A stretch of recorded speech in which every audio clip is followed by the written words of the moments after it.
Hi, I'm Whitney. And I'm Taylor. And we're the Ghost Sisters. Oh my God. And then there's music.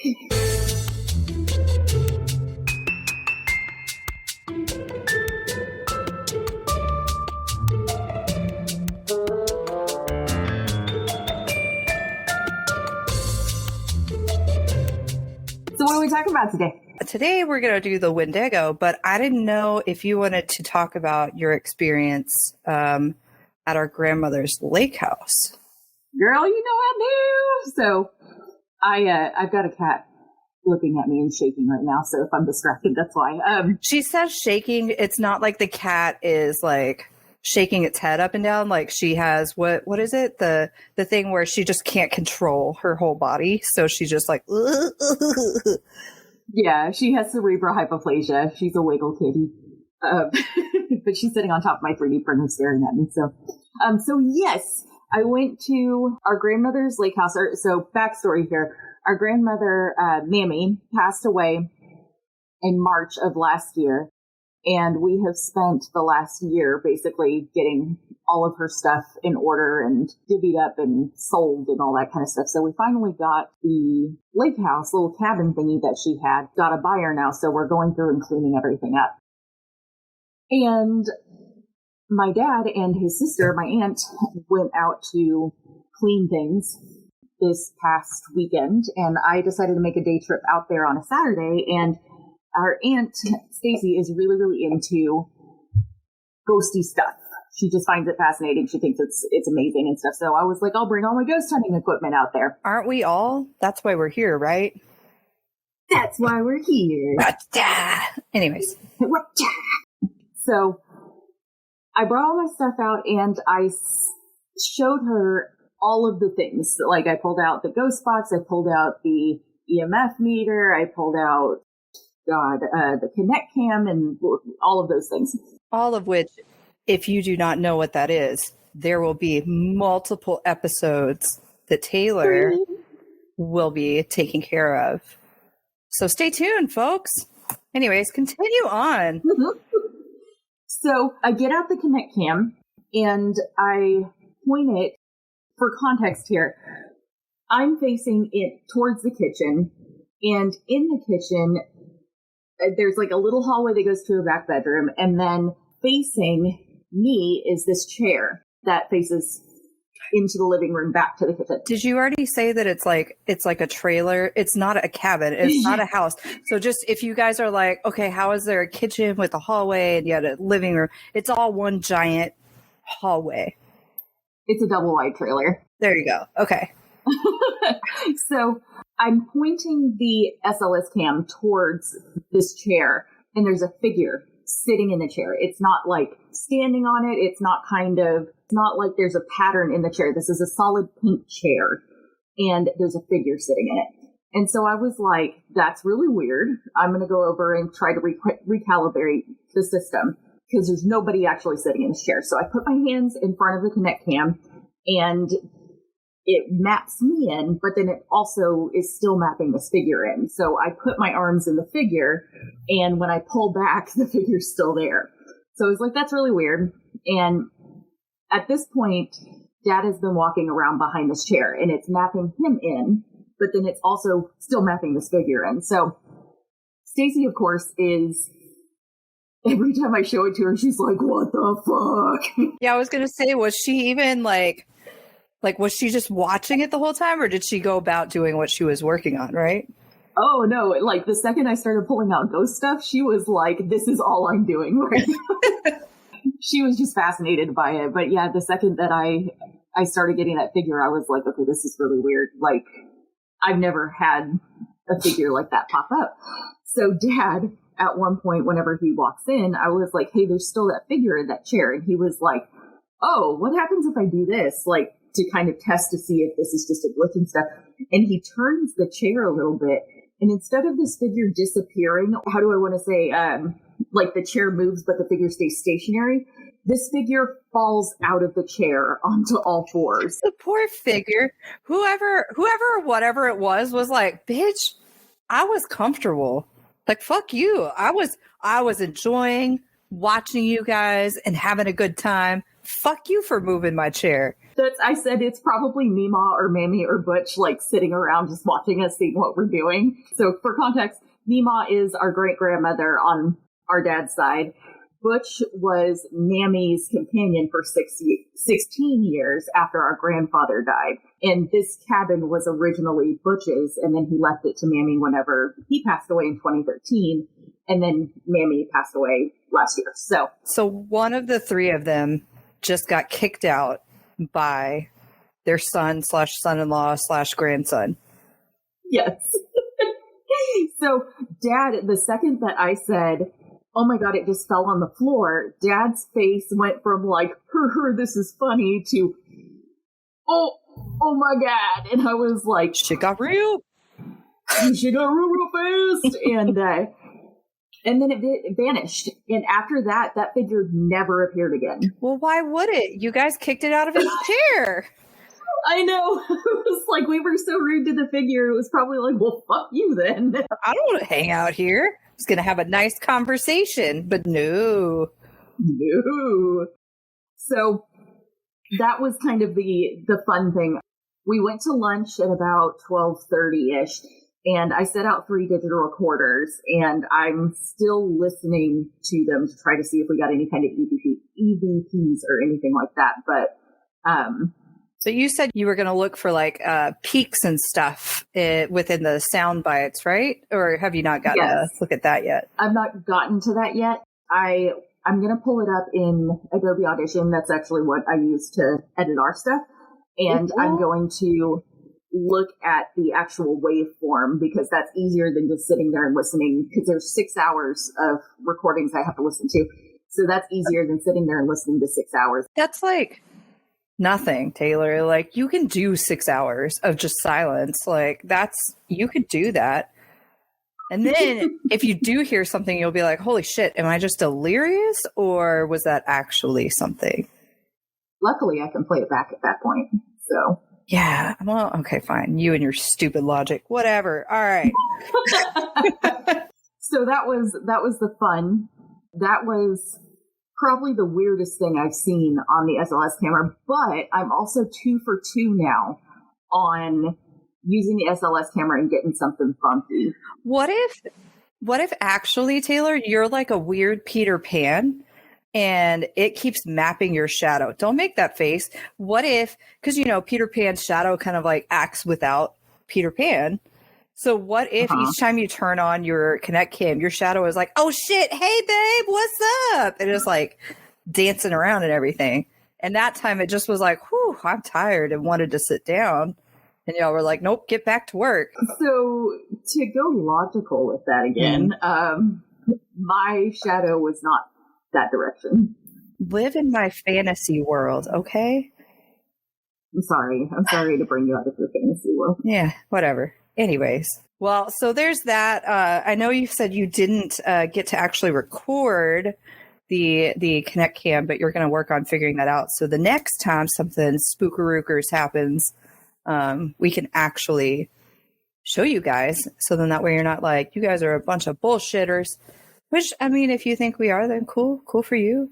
Enjoy your life. Yeah, man. Legit. I mean, I'm very much I only believe it if it happens to me kind of person. Like, things can be creepy, but it doesn't mean necessarily that I believe it. So for this to happen to me and my dad, I can't tell if Dad's a skeptic or... No, he's not. I think he tries to play it cool. And he's like, yeah, yes. Ghost spirits, rah. But then at the same time, he's like, Jesus Christ, there's an afterlife and shit's happening. So it like gets real intense all of a sudden. But I don't know. And like, I know Mom does.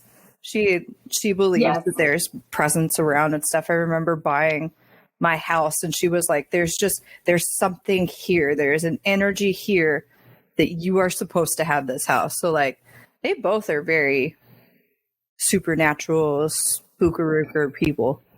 That's now my new word, spookarooker. Yes. Yeah. So yeah, it was a lot of fun. It was a nice day trip. And we are going to, there's talks that you and I are going to go back out there over Easter weekend.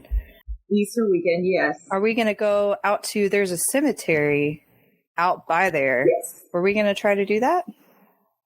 Yep, I was hoping that we would get to do that, and Stacey actually also mentioned the possibility of going out to the land, which I'm not going to say where it is, but you know what land I'm talking about. I do, not you guys. Yeah, just so that we're not pinpointing where we are. Come see us on Easter. No. Because Luke was always freaked out there. Luke is the dog. Yes, was Butch's dog, and then Mammy took Luke in, and then Luke passed away shortly after Mammy passed away. So yeah, my understanding, Stacey told me a little bit about what's going on out there, and I'm like, I don't know if I want to hear it because I don't know what's going on. So if we did go, then it would be like I'm in the dark, and I'm like, oh shit, if something did happen, I don't know. Yeah, okay, never mind. I'll just keep what I know to myself. Well, you want to get on to Wendigos? Wendigos, yes. Wendigo? So that's already, we're already starting off on a good foot because I saw Wendigo and Wendigo, and then another culture is Wendigo with KK. Oh. Yeah, it expanded somehow. Anyways, so I'm going to preface this with, if you guys have other information or disagree with the information that I have, totes my goats cool. Because it seemed really kind of far and few between on what I could find as far as like what not an indigo, that's a color, what a Wendigo is, and like sightings and that kind of stuff. So bear with me. But from what I did find, all right, let's get into it. So, and also, I'm very sorry. I'm going to butcher a lot of the Native American words and stuff that are a part of this. The important thing is that you're trying. Thank you. No problem. All right. So, the Wendigo initially comes from the Algonquian Native American legend, and it's said that they devour flesh in order to survive the winter. There's also the Iroquois tribe. They actually call it, they have a similar creature, but it's the stonecoat bears. And that's kind of where that ends. I didn't really go further into that, but stonecoat bears. Stonecoat bears. It's like, what was that? The stovepipe Bigfoot? Stovepipe hat Bigfoot. What? On one of our previous episodes when I was talking about... Oh, right. Yes, I remembered. Sam or whatever his name was. Yeah. Stovepipe hat Bigfoot. Stovepipe. Yeah, okay. I remember now. I was just like, what the fuck just happened? Anyways, all right. So Wendigo, it roughly translates into evil spirit that devours mankind. Lovely. Dun, dun, dun. Isn't that always what it is, though? Yeah, I mean, when it all boils down to it, you gonna die. So yes. They are extremely thin and gaunt individuals. They can get up to be about 15 feet tall. So no, thank you. No, yep. That's a nah, brah. One of the things that I had heard from it was a guy on TikTok, and for the life of me, I can't remember his username. But one of the things he was saying was that they can grow up to, I mean, I guess however much, because the theory that he had or had heard was that they continue to grow as they eat. So the more that they eat, the taller that they get. But the taller they are, the more they need to eat. So they just keep eating and growing. Ugh. That's like the theory that you can, if you eat certain parts of a human's brain, you can gain their intelligence and stuff. Like, if you eat a human, you'll gain its height. Have you not heard that? No, then I started thinking about like eating the heart, like it makes you stronger kind of thing. Right. Right. Yeah. I'm with you. But, okay. Yeah, no, I'm okay with my height. I'm not going to eat people.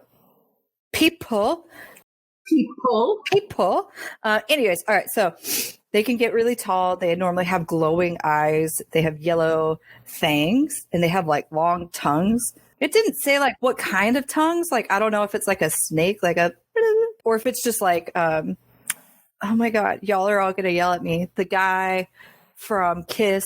Gene Simmons? Yeah, like his tongue, if it's like his long tongue or if it's like a snake, like, or like, I don't know. It didn't specify what kind of long tongue, but it has a long tongue. I'm greatly enjoying your impression of a snake's tongue. Because they just kind of are like, they're so cute. Mm-hmm. Snakes are adorable. Okay. So they have the long tongues. They normally look like they have jaundice. They've got like yellowish skin. They have matted hair. Their skin also looks like it's decaying. Other sources I found said that it looks, from what I understand, it's like a skeleton that has the skin that's very loose, but like pulled tight over their skeleton. So it's like, I don't know, like the Doctor Who, the moisturize me. Moisturize me. So anyways, that's what they look like. Super tall, gross looking. I didn't see anything about them having like a smell. I know like with the Skinwalker, it talked about them like having that gross decaying smell, but somehow this doesn't mention anything about it. But I would think if they have decaying skin or decaying looking skin, maybe they would smell. I don't know. You would think, yeah. Yeah. They also have extreme endurance and can be unusually fast. So the endurance, they believe, has to do with the amount of time that they spend in the forest hunting their prey and everything and enduring the long winters. What? For some reason, all I can think of is Yao Ming. Oh my God. Just some really tall dude with a whole bunch of endurance moving super fast at you. Yao Ming, yes. Just dodging and dribbling and... Exactly. It's it. Basketball playing Wendigo. In the forest. I mean, I guess you would then know that he's there because you would hear the bouncing of a basketball, which I think in the forest would be traumatizing no matter what. That's legit. If I heard a basketball in the middle of a forest, I think I'd be like, and I am no longer here. I am deceased. I must go. I am done here. My ride's here. I gotta go. So there is a description by Basil H. Johnston in his masterwork, The Manitos. Probably not said as fancy as I tried to say it. Anyways, the Wendigo was gaunt to the point of emaciation, its desiccated skin pulled tightly over its bones.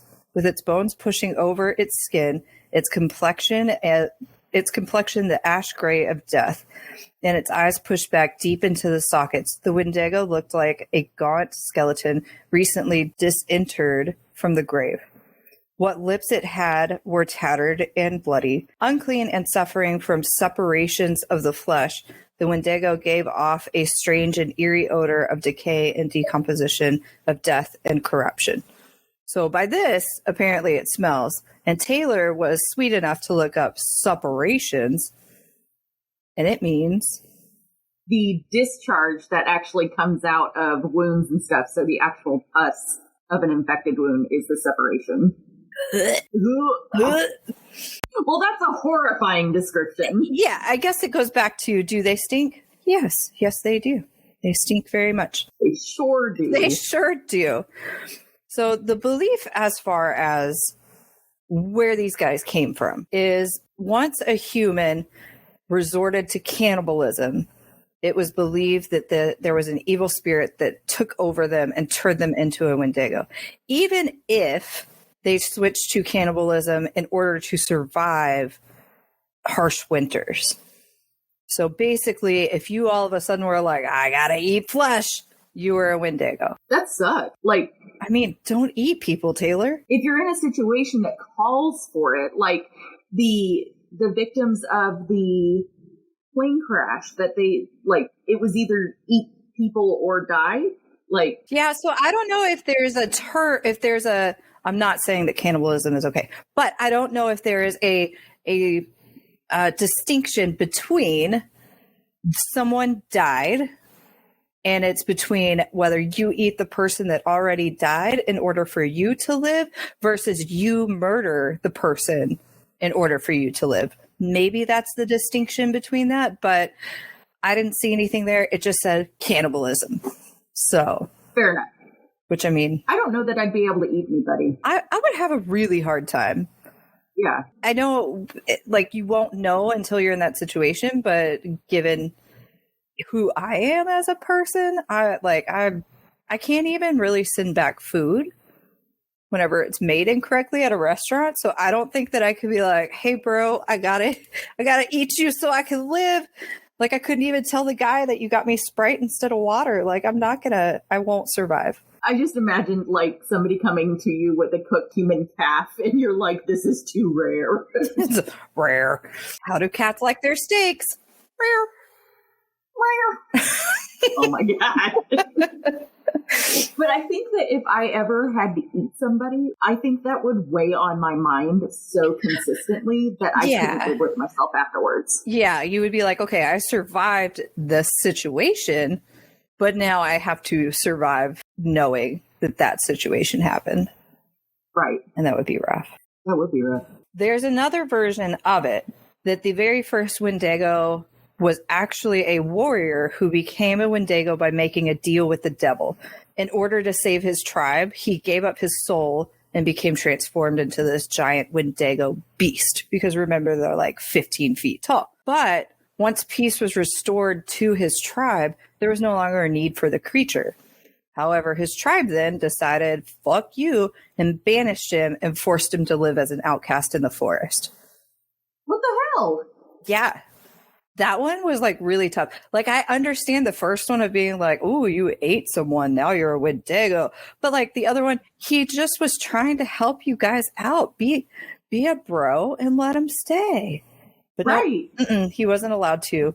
I mean, granted, to be fair, there's an insatiable thirst and hunger for human flesh. So I could understand being like, hey, thanks for all the help. And we don't need you anymore. And we would like to keep our tribe. So get out. Yeah, that's legit. I get that. Yeah. Yeah. Still sucks. It does suck. There are some theories, though. And again, this is what I'm saying as far as like, I didn't find a whole lot. So if you know more about these theories, go for it. Let me know. I would like to hear about it nicely, but also I would like to hear about it. Some others believe that the thoughts aren't as intense as you sold your soul or you want to eat people. It has more to do with the negative actions and behaviors of self-destruction than becoming a monstrous flesh eater. It's more like, insatiable greed or selfishness or violence. And so some people believe that if you are being possessed by Wendigo, it's not necessarily that you're going to all of a sudden just start eating flesh. It's more that you're like, haha, fuck you, I'm out for myself, and like, I'm the only person around. But again, I didn't find a whole lot about that. It was just a little side note that I thought was interesting. So yeah, that is interesting. Yeah. Now, there's a few things that we're going to get into. So the Cree people have a traditional dance, and I am so sorry. It is Wetiko Kansimuin. Wetiko Kansimuin is the name of the dance, or it is called Wendigo-like dance. It portrays Wendigos in a satirical, I mean, obviously it's a dance, but the people that would play these Wendigos within the dance actually sometimes went on to become Wendigo hunters. Oh, okay. In their culture. And there's actually a famous case that has Wendigo hunters. So there's a man named Jack Fiddler. He was born 1820 as the son of a respected politician and spiritual leader of the Sucker clan. Fiddler became a famous shaman of his own right. He had a son, Joseph Pesequan, and they hunted together and killed at least 14 Wendigo, one of which was possibly Fiddler's own brother, Peter Flett, after he became a Wendigo when he ran out of food on a trading expedition.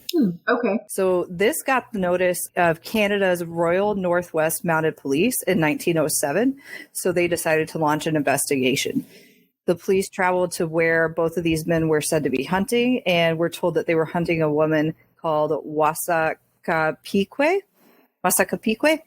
They ended up, the two men, Fiddler and Pesequan, actually ended up strangling her to death with a piece of string. Oh, lovely. Casual. Yeah, casual. Casual It also murder. said that Joseph was her father-in-law.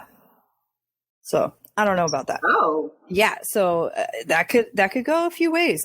Either way, the police were like, well, that's not okay. So they arrested both of them and charged them with the murder of the Cree woman. Fiddler at the time was 87 whenever he was put into jail. So they went to trial. Then Fiddler was imprisoned, and then I found one source that said that he died in prison, but I found a couple others that said that he actually escaped prison and hanged himself. Dang, I can't imagine an 80-year-old man escaping prison. Yeah, maybe he's spry. I don't know. He had to kill all the Wendigo. I have no clue. I mean, yeah, if he was 87 years old whenever he got arrested, I mean, I'd imagine that he had to have been relatively fit. But also, this was 1907, so I don't know what kind of security measures they had for 87-year-old men. True that. Yeah, true they that. They were probably just like you. They were like, he's 87 and it'll be fine. And he was like, ha, bitches. And he ran. True, yeah. So who knows? But Taylor's having dog issues over there. There's a lot happening. I shook her face and got jowl bits on me. Ew.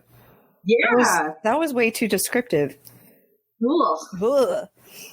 So back to the murder. Okay. Joseph, the son, went to trial, but he went to trial without a lawyer and was immediately sentenced to hang. So, fun fact, don't ever go to trial without a lawyer or try to be your own lawyer. It never works out in your favor. If you're ever arrested, I don't even care if it's for a parking ticket. I want a lawyer. I don't care. I will. They'll be like, ma'am, you literally crossed the street illegally. You don't need a lawyer. And I'd be like, I need a fucking lawyer. Like, I'm not. Nope. Can't take me down. Can't stop, won't stop. I mean, I will stop crossing the street because at some point I'm at the other side of it. Will you? Will you? Will you? So Joseph went to trial, immediately sentenced to hang. During his trial, there were white supporters that knew of, Joseph and Father Jack's background and what it meant for them to be Wendigo hunters. And so they tried to explain to the police, like, hey, this is what they were doing, and it wasn't considered murder due to the fact that they were acting as these basically witch hunters, which then in response, the Royal Northwest Mounted Police Commissioner, Aylesworth, oh man, I don't, Aylesworth,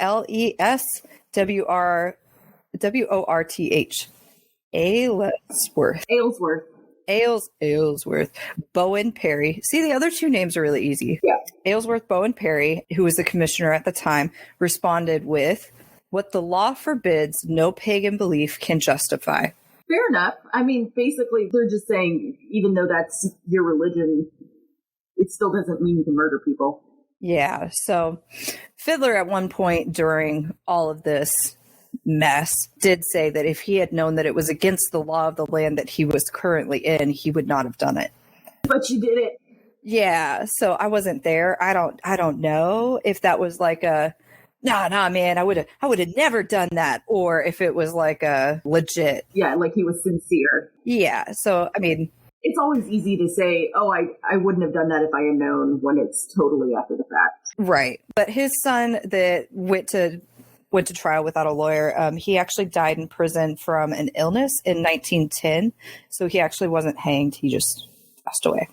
That's surprising. Normally they do the hangings like boom, boom. Yeah, it's actually pretty quick if you think about it. They were arrested in 1907. So it was only a few years.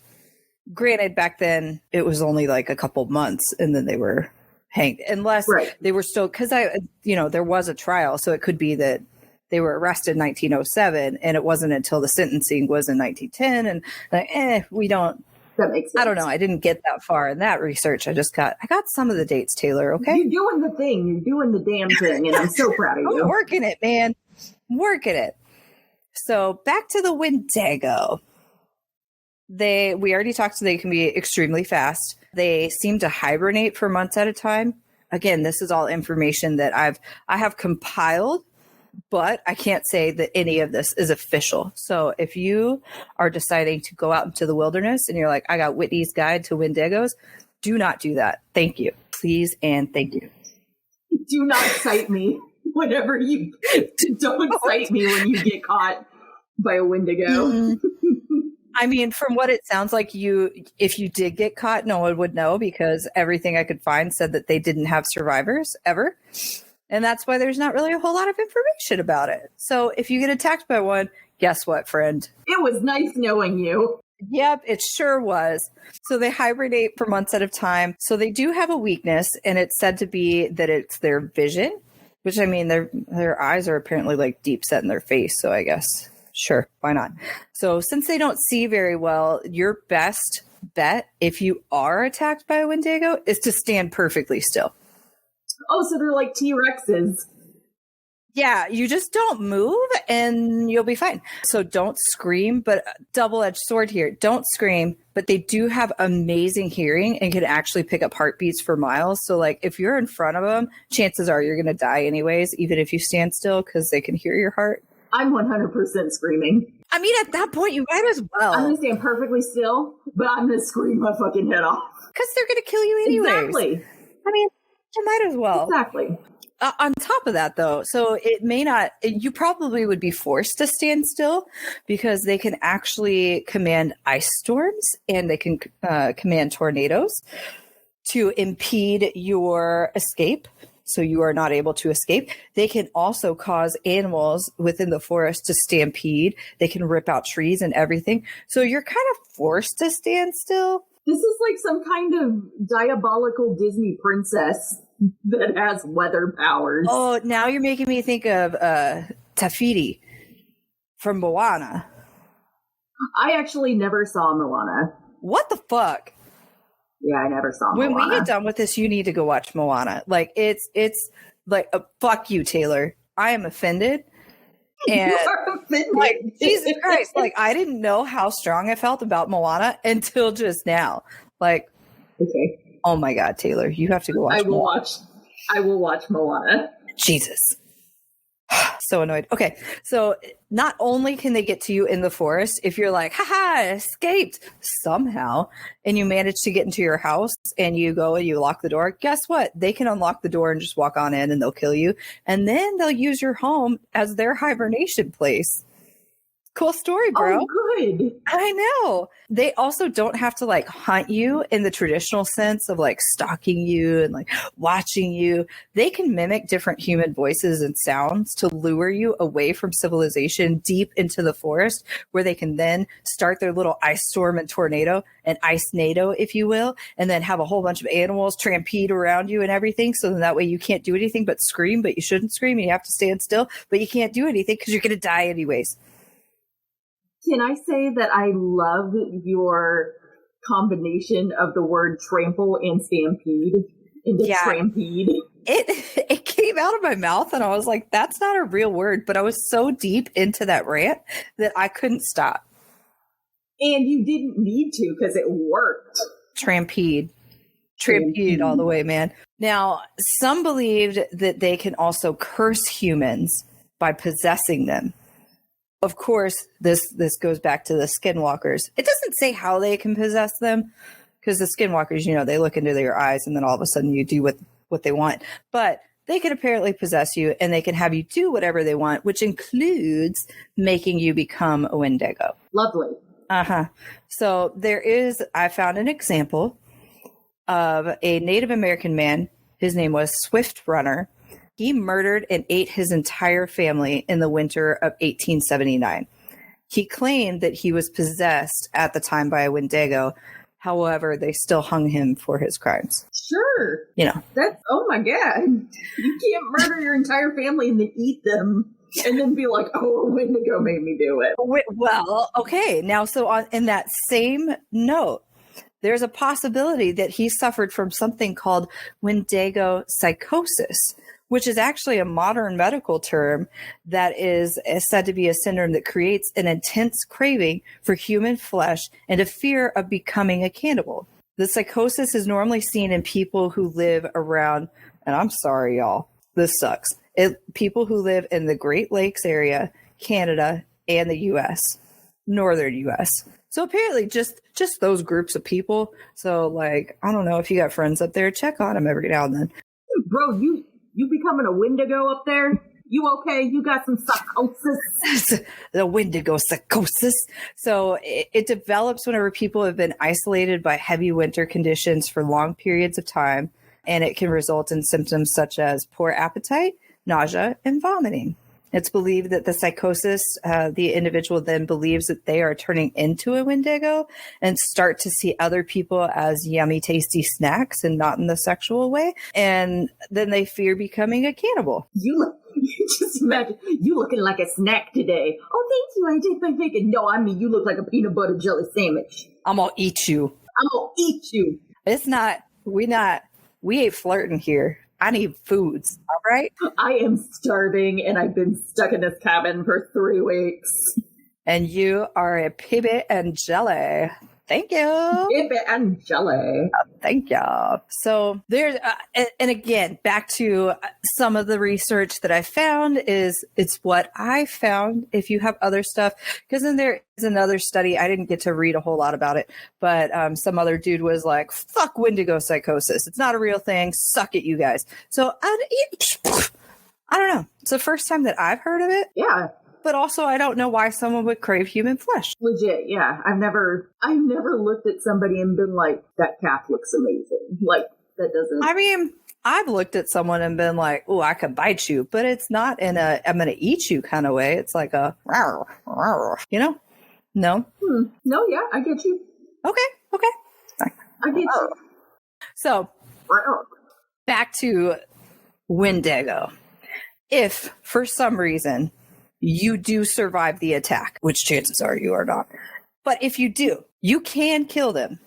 It is extremely difficult. And of course, these motherfuckers can regenerate. So you want to be real careful. So they can regenerate anything? Like, can they regenerate? Like, if you cut off their head, they can like regenerate their head, or they can grow their body back? Yeah, just wait. So you need to use a silver bullet, not a coated one, a pure silver bullet, and you need to shoot them in their heart, which is said to be made of ice, much like Elsa and Anna, except it doesn't have a happy like ending to it. So you want to shoot them in their frozen heart, which is believed to contain the human that once resided within the Wendigo. This is also the only way to release the human that resides within the Wendigo. Unfortunately, it will kill both of them. I was going to say, so it's a mercy killing. Basically. I mean, also at that point, it's either kill this thing or die. Legit, yeah. I would care about the human that resided within them, but I would also be like, yeah, I don't want to die today, so I'm going to shoot you. Sorry. I care about the human that resides right here. Right fucking here. So use a pure silver bullet when you do that. A couple sources I saw said that you could use a silver-coated blade, but it was like, it gets the job done, but I wouldn't do it. But that's fine. So once you get that final shot in there, you might double tap, because I assume it's like zombies. Double tap. You're going to take their heart out and you're going to shatter it into pieces. You're going to take those pieces and put it into a silver box. There's a lot of silver. Put it into a silver box and you're going to bury it at a church cemetery. But wait, there's more. I see your face. So you're going to bury it in the church cemetery, and then you're going to go back to the Wendigo. I don't know. Maybe you can like trap him in the cemetery so you don't have to keep going back and forth. This seems like a lot. You're going to dismember the Wendigo with a silver-plated axe. This is getting real expensive real fast. It really is. So, but this next part's not that expensive, depending on how you want to do it. You're going to salt the body. So you're going to season it up, and then you're going to burn the body, and you're going to scatter its ashes everywhere. The other option would be to bury all of the pieces in separate locations, a la Harry Potter, and like the Horcrux and stuff and everything, like everywhere. Because if not, and you fuck up, they'll come back. They will like and come back. Lovely. And then you know what they're going to do when they come back? Hunt your ass down. And murder the shit out of you slowly and painfully. Wonderful. Yeah, so like, don't fuck up. Got to do the job right. They gonna get you. Or, don't wander in the forest to even be near a Wendigo in the first place, and then you won't have to worry about any of this. Yeah. Another theory that I saw was you could just burn them. How anticlimactic. Somehow you can either go through all of those steps, or you can burn them. Da, da, da. That's it. Burning them seems a lot more eco-friendly, or what do I want to say, wallet-friendly? I mean, I don't know. These guys seem pretty rough. So I think if I'm going to try to make sure that they are fucking dead, I'm going to go with the bullet. Samesies, actually, yeah. And probably whenever I destroy their heart and shatter it into pieces, I'm going to use something silver to do that. It may be a serving platter, but it will be silver and I will destroy it. Just whacking the platter down. Just whack. The part that got me when I was researching it, because I saw I saw a few different things, and each time it said shatter the heart, shatter it. So they say that it's made of ice. So I'm assuming they think that it will crumble like ice, but in my brain, I'm still thinking like a live beating heart. And so when it says shatter, it breaks my brain and I can't. But then now I'm like, if you take the frozen heart pieces and you put it in a silver box, isn't it just water? Yeah, is it? Well, I'm anticipating that it's magic ice, and that even though my bad. Even though you've crushed it and you put it in a box, it's still going to stay icy. Okay. Magic ice heart. Magic ice heart. So if you manage to shoot them, destroy their magic ice heart, burn them, bury them, and scatter their ashes and all that shit, and you've done it correctly, you have successfully survived your Wendigo attack. However, that means that you probably will become insane. Oh, so there's no way of getting out of this. No, that's what I was saying. Like, at that point, you might as well fucking scream because you're going to die anyways. And if you don't, do you want to be alive afterwards? Probably not. It depends on what kind of insane they're talking about. If they're talking about, like, insane, like, you're perpetually on a bad acid trip, okay, legit, I would much rather be, like, I probably should have just died. But if you're insane on a good, everything's magical kind of insane. Taylor, I imagine if any type of demon entity of any sort lets you survive and makes you insane, you're not seeing rainbows and sunshine the rest of your life. You're seeing demonic unicorns. Probably. Like, God. That's fair. Well, that's kind of all I have on the Wendigo. When I looked up sightings and stuff, that's whenever I got no one's seen one because, like, no one survived. So I'm sorry, guys. I don't have a whole lot. A lot of the stuff that I did find looked more like Skinwalker. Like, if I was reviewing it, I would classify it more as Skinwalker than I would Wendigo, because it would be like, oh, there was a scream in the woods, or I heard a voice or something. But yeah, I didn't see a whole lot. A lot of the reports that they had were happening in the 1800s up until the 1920s, which normally, once they had a quote unquote sighting, it resulted in the disappearance of someone. So they were like, oh, it's a Wendigo. There was something recently from 2019. There were, I guess, mysterious howls that were heard in the Canadian wilderness. And some believe that it was from a Wendigo because no forest animal can make that kind of noise. But I didn't see the video. I didn't see any accounts. I just saw that on one of the sources that I was looking at. So I guess until people start learning how to kill these motherfuckers and not go insane, we're not going to have a lot of info. I guess not. That's what I got. Awesome. I like it. All right, cool. It's fascinating. And like I said, if you guys have more information that I did not cover, feel free to let me know. Again, hopefully you're nice about it and you're like, hey, you missed this. Instead of being like, listen, bitch, because I don't like that. She doesn't like that. I don't like that. It makes me cry. Please do not be mean to Whitney. No, because I will cry. So coming up, though, I think, Taylor, you've got lots of sciencey shit.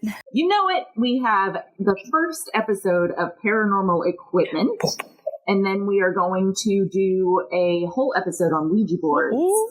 and that will be fun. So we're breaking up because at the request of Whitney, she was like, I don't want to do 3 full episodes of you talking science shit for all in one row. I mean, so if you guys want to binge it that way, you can definitely hold off and wait, and you can play all those episodes together. Me personally, just like someone with some of the other podcasts that I listen to, I'm like, I want to listen to this, and this, and then I want to listen to this series of those. Like, I either want to break it up or I don't. Me personally, I think it would be more fun to have a little science sprinkled in there and then have random shit elsewhere. Legit. Yeah. Yes. So we will be doing the first part and then Ouija boards. And hopefully by the time we do the first part, I'll have reviewed the digital recorder stuff from the late. Damn right. And then, damn right. Better have that done tomorrow. God. I believe that we had talked about doing something like triangles and gateways. And what I've been leaning more towards is kind of time travel, loss of time and space kind of stuff. Cool. We'll do that then. Yeah. And then I would like to do a creature feature on La Llorona. Nope. Only me. I only get to do creature features. Only Whitney does. God damn it. No, you can do that. That's fine. Okay. Wonderful. Yay. So, yay. So yeah. Thank you guys for listening and sticking with us for as long as you have. We appreciate it every time. Yeah. And if you ever want to reach out to us, you can do so everywhere except for Insta as The Ghost Sisters. Insta is The Ghost Sisters TX and Gmail is TheGhostSistersTX@gmail.com. Hell yeah. And if you send us your stories and stuff, we'll hopefully get enough that we can have a whole spookarooker episode of just you guys. Yeah, actually, Stacy told me that she has some stories from Claire. Okay. So, yeah, to explain that, Claire was Stacy's best friend, and she passed away long time ago, very suddenly. Yeah. And apparently, her house back whenever they were kids was haunted, and Stacy's got some crazy stuff with that. So she said that she would write in and send us those stories. Yeah. So you guys send them too. It doesn't just have to be our family that does stuff. You guys can be a part of this too. Exactly. We would love it. Well, all right. We will talk to you guys later. We will spook you later. Spook you later. Bitches. And we'll see you on the next one. See you on the flip side. On the flip side. The paranormal side. Ooh. Oh, what? All right, bye. Okay, bye.